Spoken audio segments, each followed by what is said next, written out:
My name is Vikki Meek. I'm the manager at the South Dallas Cultural Center, and I'm also a practicing artist, which is something I've been doing for over 40 years. You know, being an artist is something that I tell people is not something I really chose. I really was born an artist.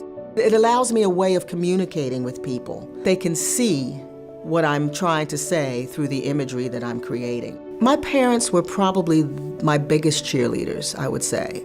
They gave me a book, I believe it was Cedric Dover's American Negro Art, and they introduced me to a woman named Elizabeth Catlett. She was a sculptor. I fell in love with her work, and then ultimately, when I was in graduate school, got to meet her, and we became friends, and she became my mentor.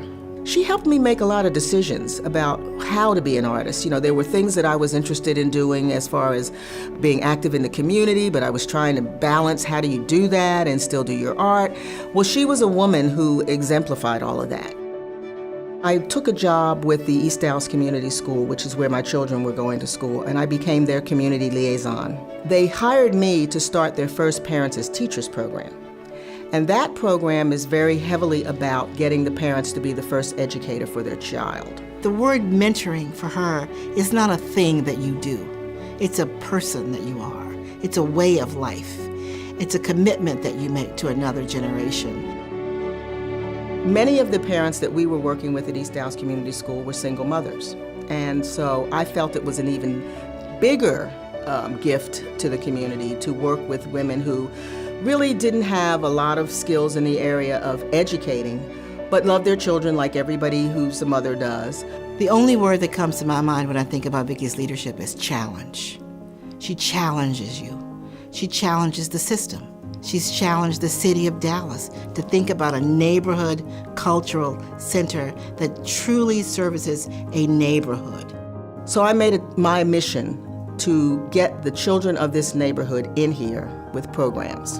And that's when I developed the education program. I've spent a lot of time with my mothers in the program here. I have encouraged a number of them to do more with their lives than they thought they could do. She's taken them away from those things in our communities that sometimes frustrate us and burden us, and said, this entire city belongs to you. Let's go see it. Let's go explore it. You know, as a women artist, I know firsthand how challenging it is to stay in the art world.